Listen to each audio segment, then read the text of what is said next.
Sejam bem-vindos de volta, programadores JavaScript. Agora vamos estudar o switch, que é a nossa outra estrutura condicional JavaScript. O switch, ele também permite, assim como a declaração if-else, a estrutura if-else, permite também a você realizar testes e executar operações caso uma determinada expressão seja avaliada como verdadeira. A vantagem aqui do switch se dá quando nós estamos fazendo uma única e uma mesma avaliação, né, para comparar com vários valores diferentes. Então, por exemplo, aqui na declaração switch, eu informo também a minha expressão.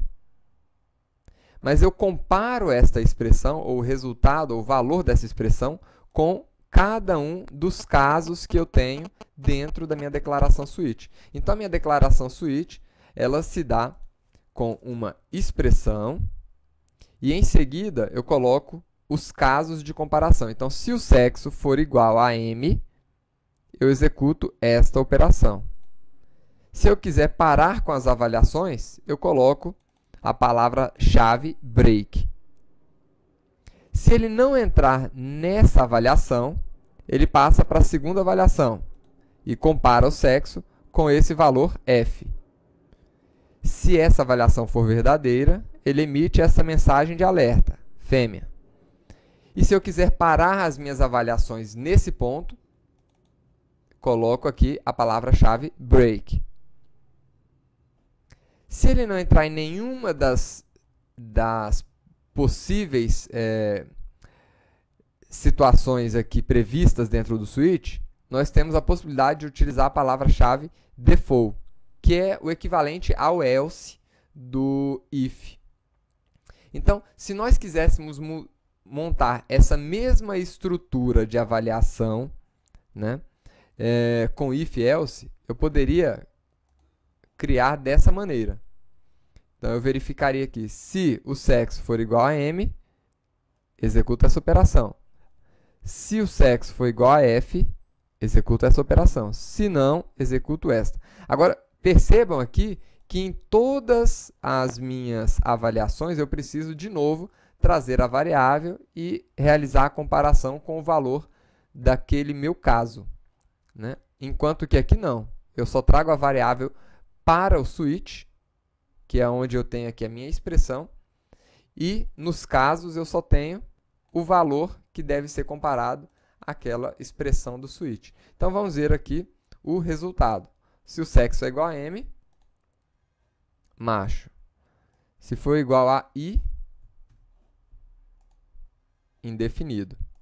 Nós podemos suprimir aqui o default, né? Seria a mesma coisa de colocar um if sem o else, né? E também podemos suprimir o break. Vamos ver uma situação onde a gente pode querer suprimir o break. Eu montei aqui um outro script. E vamos colocar esse script aqui para avaliar. Então, o que é que nós estamos fazendo nesse script? Né? Estamos avaliando qual é a tecnologia que está sendo informada. Se nós colocarmos aqui a linguagem Java, por exemplo, dentro do caso Java, né, dentro desse case, ele não executa nenhuma operação, mas ele continua avaliando. Ele entrou dentro de Java, vai executar o C, vai executar o JavaScript, vai entrar dentro de C e vai executar a mensagem de alerta, porque eu não brequei aqui essa avaliação. Vamos ver aqui o resultado. Então, é uma linguagem de programação. Se nós colocarmos aqui JavaScript, ele também vai avaliar como uma linguagem de programação. Agora, eu poderia colocar aqui, por exemplo, o PostgreSQL, que é um banco de dados. Ou poderia colocar aqui Zop. E aí é uma tecnologia não conhecida. Então, estas são as formas que nós temos de utilizar a estrutura, né, condicional aqui, switch. Então, essas são as duas principais estruturas condicionais que nós temos na linguagem JavaScript. E são as estruturas que vamos utilizar para fazer avaliações e executar uma operação caso essa avaliação seja positiva, né? São com essas estruturas que a gente quebra o fluxo natural aqui de um script. Porque uma vez que entrou nessa condição, nós podemos executar o script, mas também podemos pular esse script, caso a condição não seja avaliada como verdadeira, e continuar a execução do script após o bloco, né, dessa declaração condicional, dessa estrutura condicional. Tá? Então, na próxima aula, vamos continuar vendo outras estruturas também, né?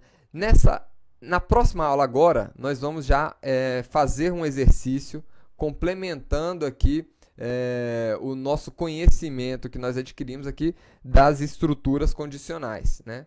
Melhorando aquele exercício do cálculo do índice de massa corporal.